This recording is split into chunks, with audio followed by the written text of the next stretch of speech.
Question of the Week from the Naked Scientists. Hello and welcome to Question of the Week from the Naked Scientists with me, Diana O'Carroll. This week is a day on top of a mountain, the same as a day at the bottom. Dear Naked Scientist, I am Alex, and I was just wondering, how many more hours of light would you get if you were sitting on the top of Mount Everest compared to someone at the same latitude sitting at sea level? Thank you. And here's the view from the top. Hi, I'm Dominic Ford from the Department of Physics in Cambridge. There are a couple of interesting differences in what you would see around sunrise and sunset on top of a tall mountain. And first of all, there would be a difference in how long the sun would spend above the horizon. You can think about that by imagining that the Earth is a ball, and if you're standing on the surface of that ball, it appears like a flat plane and it covers exactly half of everything you can see.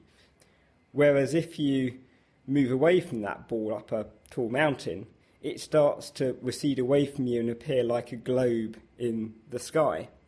Now, the Himalayas aren't actually very tall in comparison to the radius of the Earth.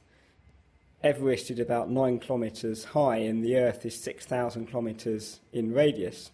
So that means that even at the top of Everest, this ball would only appear about 174 degrees across as compared to 180.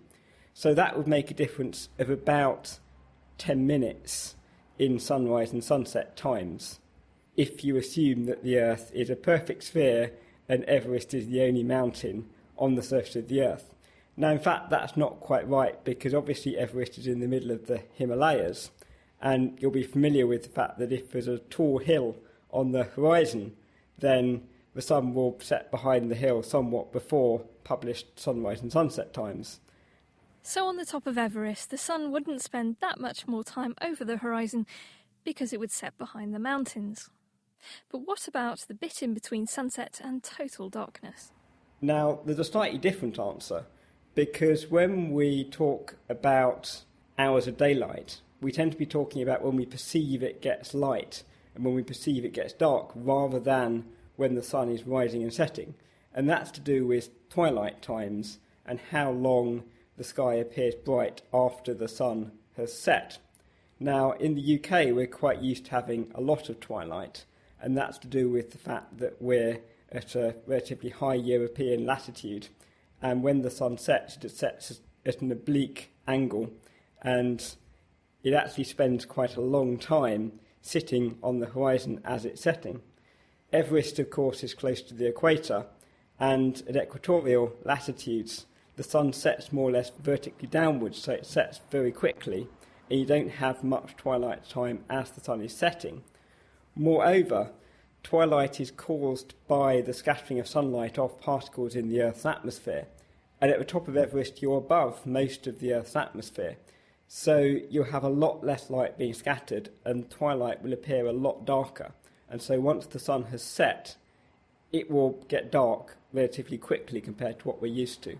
So you might find actually there's slightly less daylight time on top of Everest than you would see, certainly here in the UK. While the sun may appear to set 10 minutes later if you're atop a mountain, the dark skies would envelop you much faster. And this is because the thinner atmosphere and the latitude prevent as much light from being scattered as happens during twilight in, say, the UK. And in the case of Everest, it's surrounded by other mountains that get in the way. On the forum, Don Juan wins our Maths of the Week prize for his attempts to calculate the differences in sunlight. He states that the area of a square on the hippopotamus is equal to the sunshine of the other two bits of stick, which means he needs to lie down in a darkened room. Next week, we remove all traces of sunlight for this question. Hello, I'm Jane from Cambridge, and I have a question for you. Out of interest, having just discovered that when bees are attacked by something like a hornet, they can form a bee ball around it and boil it to death with all the heat generated in this ball, I was wondering whether it's theoretically possible that they could do the same to a human. Given unlimited bees, I suppose. I wonder how many you'd need. How many bees are needed to boil a human being? Answers on the forum at thenakedscientists.com/forum or to the usual email address, chris@thenakedscientists.com. Question of the Week is part of the Naked Scientists podcast and supported by the Wellcome Trust and UK Fast. Look us up online at nakedscientists.com.